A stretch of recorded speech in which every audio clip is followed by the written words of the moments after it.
How badly do you wish that you could split this game up and retroactively give some to yesterday's game? You know, when you play a game like this, it's inevitable no matter who you play.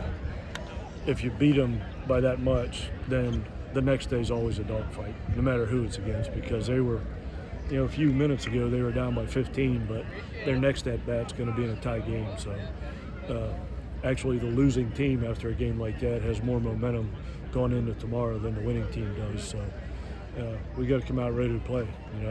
I just told our guys an average team after the loss on Friday would have folded up and not played hard. A good team would have come out like we did today and win. A great team will do it again tomorrow. So we have to, we didn't feel too bad about it after the game on Friday. Can't feel too good about it after today's game. Tomorrow's game is the biggest game of the year. You mentioned wiping the slate clean. I think you're 11-2, something like that, coming off a loss.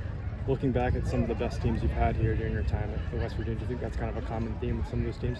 I think last year's team, you guys correct me if I'm wrong, I don't think we lost 3 games in a row the entire season last year. Don't know that, but that's something for you guys to check on. But that was one of the things on our resume, I think, at the end of the year. We'd never lost 3 in a row. And the fact that we did what you just said, it's a sign of a great team. You lose a game, you come back and win a game.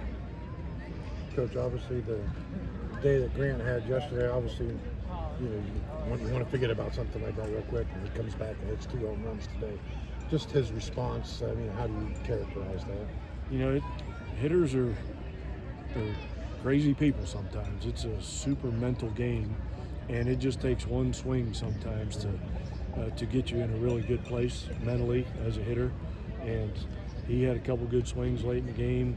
It was nice to see Landon hit a couple doubles today, so I think those guys are all in a pretty good place. JJ's always in a good place, right. But it's nice to get contributions from some of those other guys for sure. Did Traxel fight you to pitch the ninth? Yeah, he looked over there, but somebody asked me what his pitch count was, and I said, I don't know, and I don't care. But we needed Keegan Allen to throw an inning. He's coming off an injury, so we needed to get him some experience. So accolades don't do much for me. Winning games does a lot more for me. Don't know if you've gone into a Sunday without having used Carlson yet. How important is it to try to go 8 and you've got him back, Carlson back there? Yeah, if we would have had to use Carlson today, we probably wouldn't be available tomorrow. So, and Carlson's capable of going 3-4 innings, So Hageman hasn't pitched yet, and he's been really good for us. So, we got some arms in the bullpen. So things are lined up pretty well tomorrow, but that doesn't mean we're going to win the game. We still have to come out and play and smash some baseballs. Coach, along those lines, 2 games now against probably the top offense in the Big 12, and they've scored 7 runs. I don't know if you really expect that coming in, or are you learning something even more about your pitchers? Yeah, that's what Hampton and Traxel will do. They beat good teams, and the football equivalent of Texas Tech's offense would be a team that averages 48 or 50 points a game. They're just so hard to contain, and it's so many different dimensions and so many different guys that can hit homers. And just gotta limit the free passes. Traxel, I don't think walked many today, so if you walk a couple and then they hit a homer, that's how you lose games. So we just gotta attack the strike zone and hopefully we outslug them. Speaking of home runs, hit your 70 today, which is second most. Antona? I'm on the clock, man. I'm on the clock. Second most there. Did you expect this much power? No, not really. I think Huss hit 11 last year. How many's he got now? Is that probably 13. Yeah, so you kind of figured he'd do that or a little more.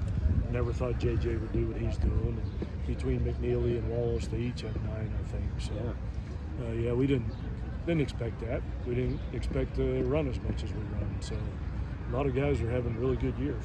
And that's a sign of a good team. Has that tweaked your managing style a little bit in the running game since you've got so much power?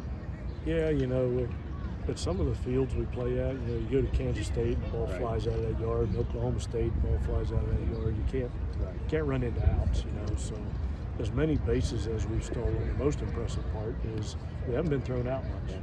And You always want your success rate to be around 80%. I think ours is much better than that. So we run when we need to run and don't run when we shouldn't. 14th conference win ties the most. Obviously, with no games to go. What's that say? You know what that meant to us last year when we said that? Absolutely nothing. So we're not going to worry about that. We're just going to try and win the first inning tomorrow. That's all we can focus on. Coach, sort of along that line, you guys are now magic numbers 2 from something unprecedented in baseball here in the Big 12. How do you keep these guys focused when history is right across within grasp? Yeah, we've been doing it all year. You try and keep guys from looking ahead. They're kids. They get on social media and they see projections and they know what all that stuff means. But as a coaching staff, you got to coach these kids more when you're having a season like this than you do when you're not. Yeah. Because you got to keep them focused. And our strength coach and our trainer, this is the time of the year where they are super important, keeping guys healthy and fresh and ready to compete all the time. And we're over there handing out cherry juice to our guys so they can recover for tomorrow. So that's our job, is to keep them focused. And I think my assistant coaches and support staff do a tremendous job of that. What about for you personally? I don't do much. I just stand there and watch these guys play. They're so much fun to be around, and I just let my coaches do their thing and let the players do their thing, and it's just fun to be a part of it. History would mean something for you, though, right? It would mean something to me because it would mean something to the kids and the community and the university and the state. For me personally, I don't have those type of goals, but I would feel really good for the community of Morgantown and all the residents of West Virginia to hang their hat on something that's never been done before. 3,200 here today in the ballpark, 10th most ever on not a really good day. Kind of got some momentum with the fans and the excitement and enthusiasm. Yeah, I've said it before, when we hosted a regional in 2019, I think the huge crowd worked against us because that was the first one. Mm-hmm. And our kids were just as rattled in that atmosphere as the other team was, but now we're getting kind of used to it. We're throwing 4,000 a game in here when the weather's nice, and our kids are responding to it much better now. So that's a good sign. I'd like to personally thank all 4,000 of them if I could, but if they're watching, thank you guys. Thank you, Coach.